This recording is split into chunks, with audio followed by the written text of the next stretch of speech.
अस्सलाम वालेकुम नाज़रीन, मैं हूं तरीम फातिमा। उम्मीद करती हूँ आप सब लोग भी खैरियत से होंगे। कल पाकिस्तान तहरीक इंसाफ ने एहतजाज की कॉल दी थी लियाकत बाग में। उसका नतीजा आप लोगों ने देखा। कल किस तरह रावलपिंडी में पंजाब पुलिस की जानिब से शेलिंग की गई, फायरिंग की गई, डायरेक्ट लोगों पर फायर किए गए और जिसके नतीजे में पाकिस्तान तहरीक इंसाफ के 2 वर्कर्स जाँ बहक हुए हैं और कई जख्मी हुए हैं शेलिंग की वजह से। लेकिन इससे पहले आप तारीख देखें, कभी भी हिस्ट्री में ऐसा नहीं हुआ कि रावलपिंडी में कोई जलसा हो या कोई रैली निकाली गई हो तो इतनी शेलिंग पुलिस की जानिब से की गई हो जितनी कल की गई है। और कानूनी तौर पर देखा जाए तो ये आम शहरी, आम पाकिस्तानियों का राइट है कि वो पुरअमन एहतजाज कर सकते हैं। लेकिन कल जो पंजाब पुलिस ने किया कि अपने ही लोगों पर उनकी हिफाजत करने के बजाय अपनी ही पुलिस अपने ही लोगों पर डायरेक्ट फायरिंग कर रही है, उन पर शेलिंग कर रही है। और इस चीज़ का ख्याल नहीं किया गया कि कोई खातून है, कोई बच्चा है, कोई बुजुर्ग है, डायरेक्ट शेलिंग की गई, डायरेक्ट फायर चलाए गए। कल रात तक जो इन्वायरमेंट था रावलपिंडी का, वो तो इस तरह लग ही नहीं रहा था कि ये रावलपिंडी है।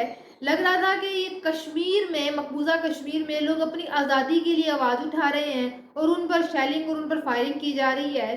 तो कोई कसर नहीं कल छोड़ी गई थी रावलपिंडी को मकबूजा कश्मीर बनाने में। इसी वाले से आज अली मीर गंडापुर का एक हंगामी बयान सामने आया है। उन्होंने वीडियो पैगाम जारी किया है जिसमें उन्होंने बोला है कि अब इनकलाब का मैं ऐलान करता हूँ।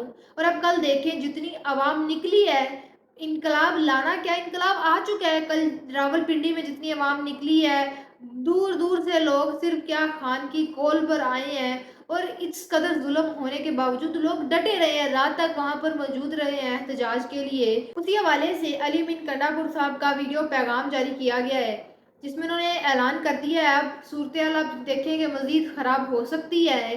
3 खतरनाक बातें उन्होंने कर दी हैं। सबसे पहले उन्होंने कहा है कि मैं अब इनकलाब लाने का ऐलान करता हूँ। लेकिन कल जितनी आवाम निकली है, आप कह लें कि इनकलाब तो आ गया है क्योंकि आवाम अब अपनी आज़ादी के लिए इतने जुल्म के बावजूद पीछे नहीं हटी। उसके बाद उन्होंने बात की है कि अब जो गोलियां मारेगा वो गोलियां खाएगा भी, ये दूसरी बात उन्होंने कर दी है। और तीसरी जो बात उन्होंने की है, उन्होंने कहा है कि खैबर पख्तूनख्वा के जितने भी कबाइल हैं वो जिरगा बिठाएं। और जो लोग नहीं जानते कि खैबर पख्तूनख्वा के कबाइल जब जिरगा बुलाते हैं तो कितना पावरफुल है, अगर कोई फैसला कर देते हैं तो फिर उसके सामने कोई खड़ा नहीं हो सकता। अगर कोई नहीं जानता तो वो अपने खैबर पख्तूनख्वा में जितने भी जानने वाले हैं उनसे ज़रा पूछें। और ये अली मीर गंडापुर साहब ने भी ये 3 बातें कर दी हैं कि जो अब गोलियां चलाएगा या पाकिस्तान तहरीक इंसाफ के वर्कर्स को नुकसान पहुंचाएगा वो गोलियां वापस खाएगा भी। और अब इनकलाब का ऐलान उन्होंने किया है। और तीसरा, खैबर पख्तूनख्वा के जो कबाइल हैं उनको कहा है कि जिरगा बुलाया जाए। तो अब ये सूरत हाल पैदा हो गई है कि अली अमीन गंडापुर ने, लेकिन यहाँ पर एक और सवाल कि इससे पहले भी 8 सितंबर को पाकिस्तान तहरीक इंसाफ का जलसा हुआ था। अली अमीन गंडापुर ने वहाँ पर भी 2 हफ्ते का हुकूमत को टाइम दिया था कि आप इमरान खान को रिहा करें, सिर्फ 2 हफ्ते का वक्त है आपके पास, फिर मैं खुद बाहर निकलूंगा। तो वो 2 हफ्ते गुजरे हुए भी काफ़ी वक्त हो गया है, वो महज दावे ही रह गए हैं, बातें ही रह गई हैं।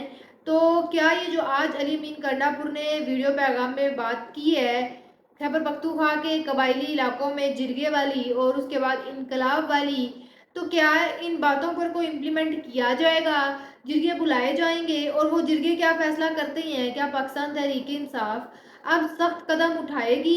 क्योंकि ये सब कुछ पाकिस्तान तहरीक इंसाफ ने कर लिया है, वक्त देकर भी देख लिया पाकिस्तान तहरीक इंसाफ ने, एहतजाज भी कर लिया है, लेकिन कोई अभी तक रिजल्ट पाकिस्तान तहरीक इंसाफ को नजर नहीं आ रहा।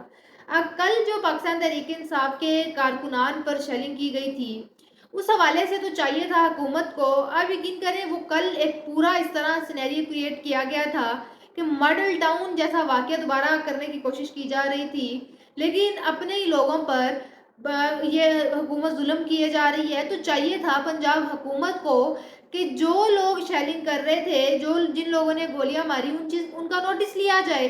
लेकिन ऐसा कुछ भी नहीं हुआ, अपने ही लोगों पर जुल्म देखी जा रहे हैं। लेकिन खैबर पख्तूनख्वा हुकूमत ने इस पर स्टेप लिया है और कल जिन लोगों ने शेयरिंग की है جن لوگوں نے پاکستان تحریک انصاف کے کارکنان پر گولیاں چلائی ہیں ان کے خلاف مقدمہ درج کرنے کا خیبر پختونخوا نے فیصلہ کر لیا ہے، کیونکہ یہ ہمارا پاکستان ہے، ہم ایک ہی ہے، پنجاب بھی ہمارا ہے، سندھ بھی ہمارا ہے، بلوچستان بھی ہمارا ہے، ہم الگ نہیں ہیں۔ تو لیکن جو کل پنجاب پولیس کی جانب سے خیبر پختونخوا سے آئے قافلے کے ساتھ کیا گیا، شیلنگ کی گئی، فائرنگ کی گئی، عمر کا لحاظ نہیں کیا گیا، تو یہ انتہائی افسوسناک ہے۔ حکومت کو ان سب چیزوں پر ایکشن لینا چاہیے، کیونکہ ایک اگر وہ سیاسی پارٹی ہے تو ان کو ایک کھلا میدان دے دینا چاہیے، ریلی کرنے کی اجازت دی جائے، احتجاج کی اجازت دی جائے۔ یہ کیا ہے کہ جس جگہ وہ احتجاج کرتی ہیں وہاں پر دفعہ 141 نافذ کر دی جاتی ہے۔ تو لیٹس سی خیبر پختونخوا کے حوالے سے جو علی امین کنڈا پور نے جرگے بلانے کی بات کی ہے وہ کیا فیصلے کرتی ہے۔ تو یہ تمہارا آج کا ویلوگ، آپ سے انشاءاللہ ملاقات ہوئی اگلے ویلوگ میں۔